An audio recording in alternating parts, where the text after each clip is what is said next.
G'day humans, Chris Stead from Finder here, and today I'm reviewing this bad boy, the Landcruiser 300 series. I can't believe I've actually got my hands on one of these. Now this time around there's 6 different models for the Landcruiser 300 series, including 2 new ones, which is the Sahara GX and the GR Sport. Now this is the Sahara GX, which is the Sahara ZX, which is the top of the range model, and will set you back pretty much $150,000 drive away, about $148,990, something like that. So heap of money. And even the basic GX model at the moment in Australia is going to cost you about $98,000. So serious investment if you want to get one of these cars. Not only that, there's a wait list as well. Now depending on the type of model, that's been up to 18 months at some certain points. But as of February 2022, Toyota's saying get them in about 8 months time. The question then becomes, is the Toyota Landcruiser 300 series worth the wait? Is it worth the price? Let's find out in my Landcruiser 300 series review. Now, as you can probably tell from the dirt that's on the side of the car, I have been taking this car off-road. I've been driving it on all surfaces and very different types of trips for the last week or so, trying to make the most of it. But let's start by taking a look at the specifications, and I should tell you straight up that I have done a much bigger and more in-depth article on this car on the find.com.au website. I'll put a link below, so make sure you go read that if you want to get more detailed analysis. But let's have a look at the top line specs. So one of the biggest changes you'll come across with the Landcruiser 300 series over the 200 series is the engine. So this time around we've got a 3.3 litre twin turbo V6 diesel under the bonnet. That's pumping out about 227 kilowatts of power at 4,000 RPM and about 700 Newton meters of torque in that 1600 to 2600 RPM range. Now transmission wise, there's no manual option, huge bugbear for me, but I'll get onto that a bit later. I just think it's un-Australian, but hey, that's me. Transmission wise, it's only automatic. You're looking at a 10-speed dual shift automatic transmission system. Drive type is 4-wheel drive. You've got high and low as you would expect. 5-star ANCAP rating. Now the weight of the cars varies slightly depending on the model that you've got. With the Sahara ZX that I've got here, you're looking at 2,525 kilograms. So they're all around that 2.5 tonne mark, which makes them a pretty big vehicle.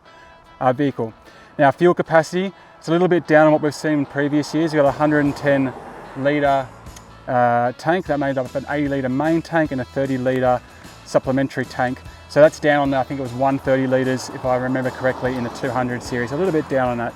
But with the official fuel economy is 8.9 litres per 100 k's. I'll go into that in a bit more detail later on about what my experience was with the fuel count, but you can definitely drive between Sydney and Melbourne or Sydney and Brisbane on one tank without having to fill up, no worries at all.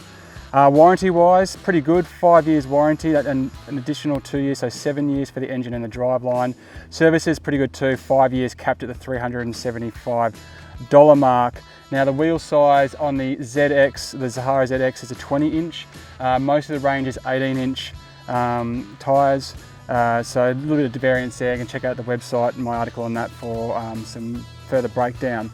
Now, as you can, one of the things I did want to mention was the way that they've tiered the various models is a bit restrictive in my point of view. They've taken features which I would consider to be pretty standard at a car that's $100,000 for the base model and held them back for higher tier models. And I'll talk about that a little bit more as I go through the car, but I don't think that's the right thing to do. There's just basic things like sat nav, for example, which is just not included in the base model. Power boot opening isn't included in the base model. Those types of things, in my opinion, are pretty stock standard nowadays. And in a car of this quality, of this luxury, and this price should have been included. So make sure you do your research on what is and isn't included in the various models, because some of it isn't too cool in my opinion. All right, now let's have a look at the design of this Landcruiser 300 Sahara ZX. And you know, look, I'm starting to grow used to it. Actually, it's got the nice little, kind of like that little tinny bit that always gets with the Toyotas. I don't know, I really like it. Now when you're looking at the front end of it, I think it's quite boss. It's definitely a different looking Land Cruiser, much more American in my opinion. But when you're looking at the front end of it, I really quite love it. I think they've done a really good job. It looks really boss. Big grille, fantastic headlights. I like the way they've done the bonnet like this as well. I know there was a period there where they started to have that kind of frog eye thing going on with the bonnet, which I hated. Much more better with the front end here. But as we come across and have a look at the back end, I just feel like it starts to lose its mojo for me. I find the back end just looks a little, I don't know, top heavy or weird. It's interesting because the weight of the car the dimensions of the car are more or less the same as what we saw with the Landcruiser 200. There's more going on, you know, it's like there's better aluminium, stronger steel, the centre of gravity is lower, they've moved the engine block back and down, there's lots of little subtle changes, but it just doesn't feel as, I don't know, amazing from the back, but it is growing on me, there's no doubt about it. So design wise, it's still like, you feel like you're in the biggest car on the street every time you get into it, which is what you want with a Landcruiser, right? Now let's have a look inside. I'm going to go into a lot more about the details inside, but just so you can get an idea for the space. Now I'm 6'4", I'm a big bloke, and I should be able to fit in this car without any problems, and I do. The seats in this particular model are leather, but it's kind of a sporty feeling leather, but I'll go into that a little bit more later on. What I love about this car is just the ergonomics of where everything is and the feel of it, and the fact that it's all analog and old school. Like you've got the old proper tacho and the old speedometer here. It's not all digital like we see in a lot of modern cars. Everything's button pressed and so forth. So that side of things is really good, but I just want to show you kind of an idea of the space here. So for most adults, most parents, grey nomads, the likes that'll be driving this type of car, front space, no worries at all. The problem is in the back. Now we have a look at the back here.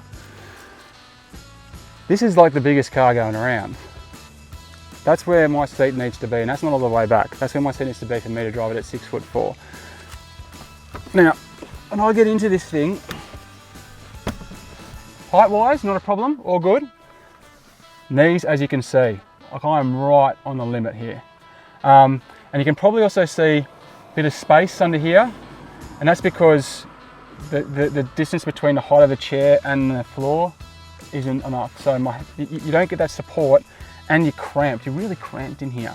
Now obviously if I could sit there behind someone who's not as tall as me and find more room, but what I'm trying to paint a picture here of is the fact that I would expect this car, as the all-rounder, the big family vehicle, to easily be able to hold someone my size in the back seat, because my kid's going to be that size, my size, by the time he's 15 or 16. Like they just are. The kids are huge nowadays. And not only that, I don't think you can fit a baby crib in there.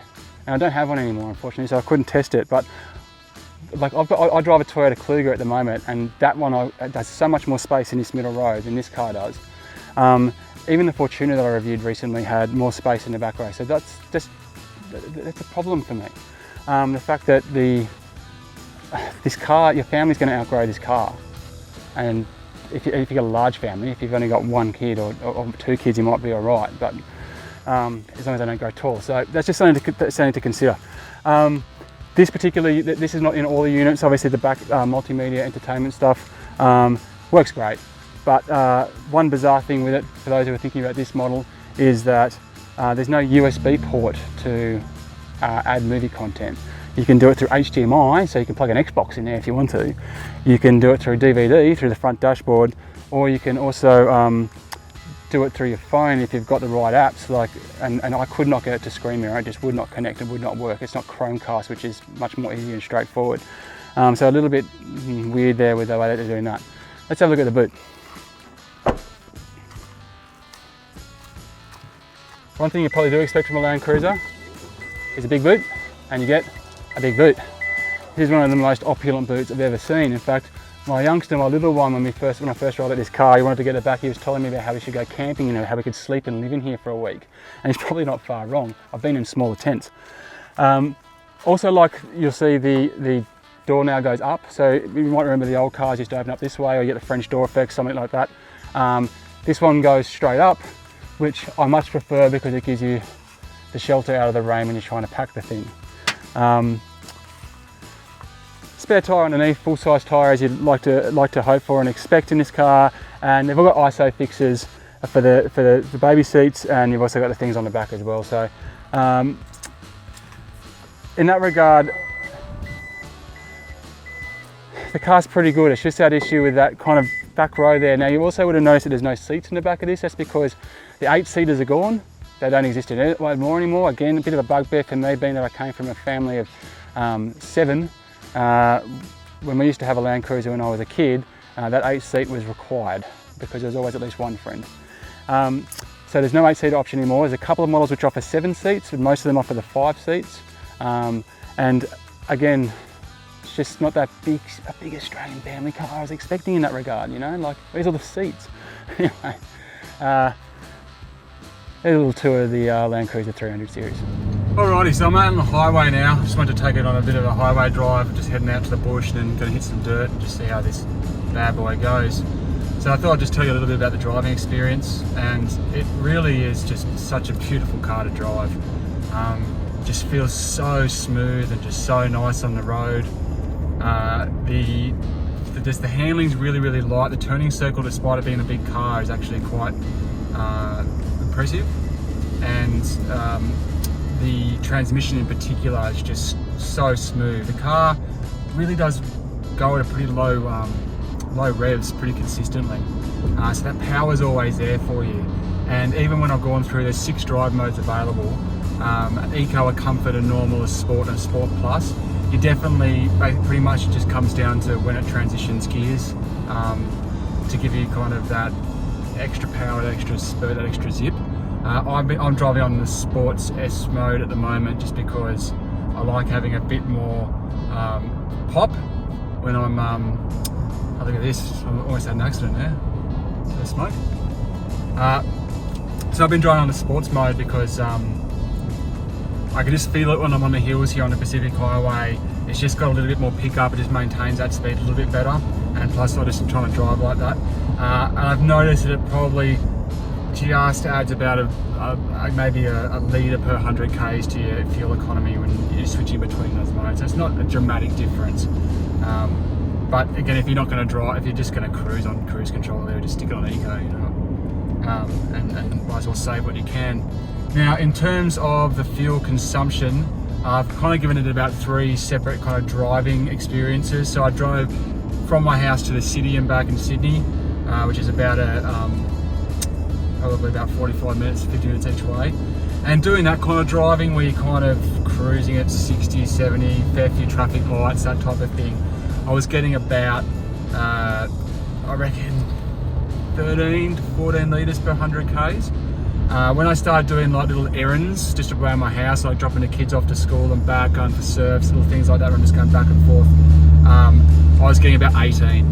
And out on the highway here, I reckon you're definitely going to get under 10. So probably around 8 or 9 litres, depending on if you're towing anything, obviously. But I think that's pretty good.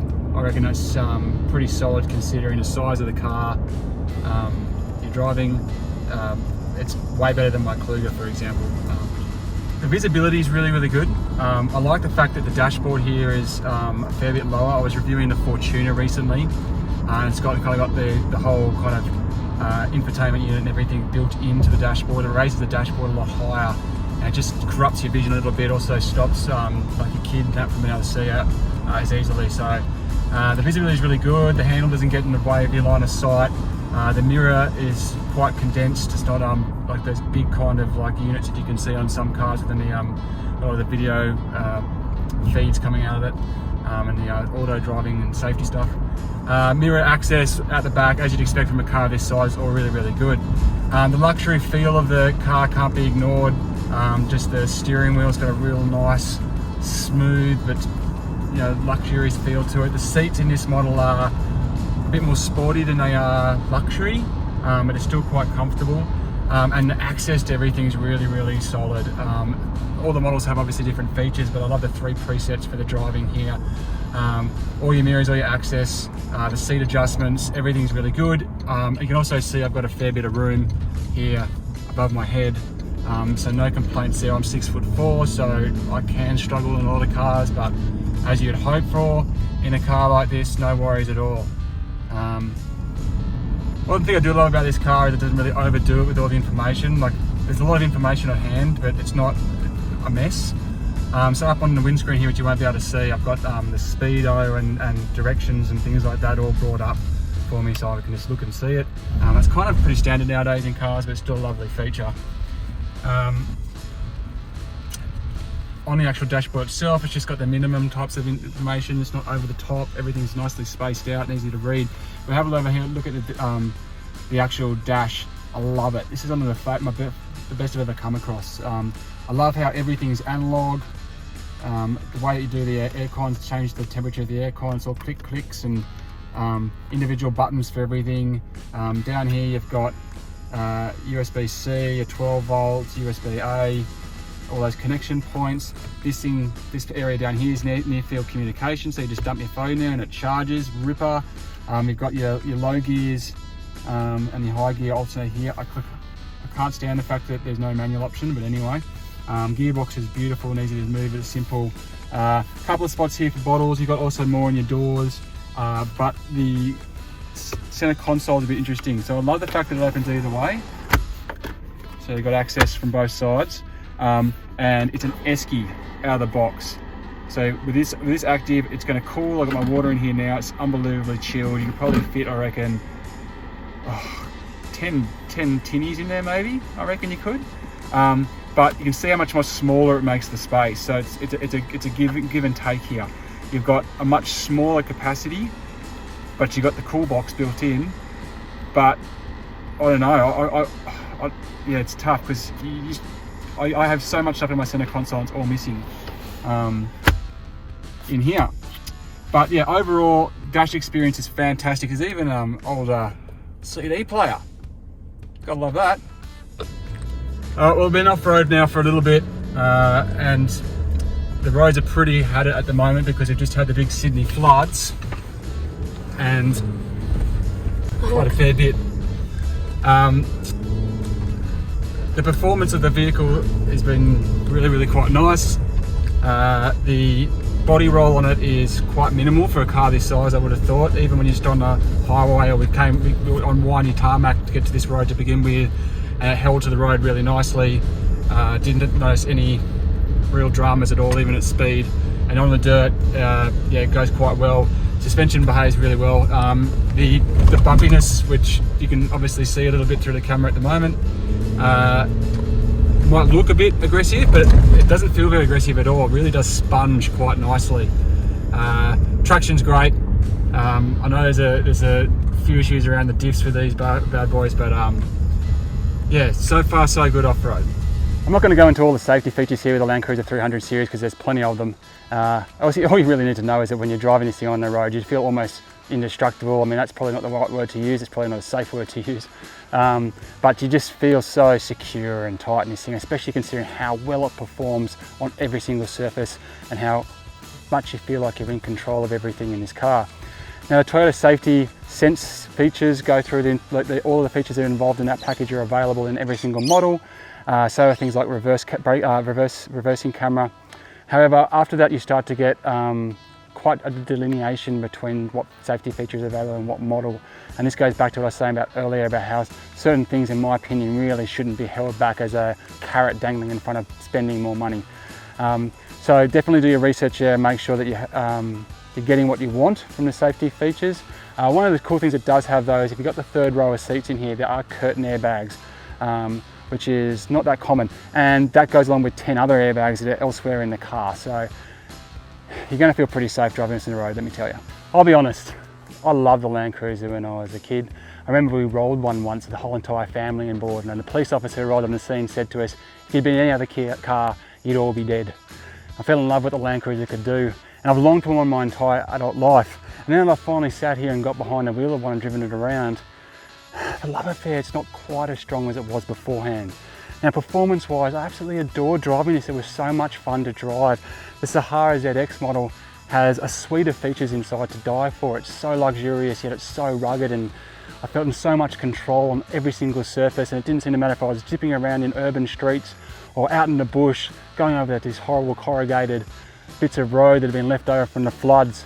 You know, the car performed so damn well. But then when I look at some of the decisions they've made, trimming down the number of seat sizes in a lot of the models, the fact that there's no manual option, this feels a bit un-Australian to me. The fact that a lot of the core features are stripped out of the $100,000 base model and then tiered through the rest doesn't fill me with a whole lot of joy.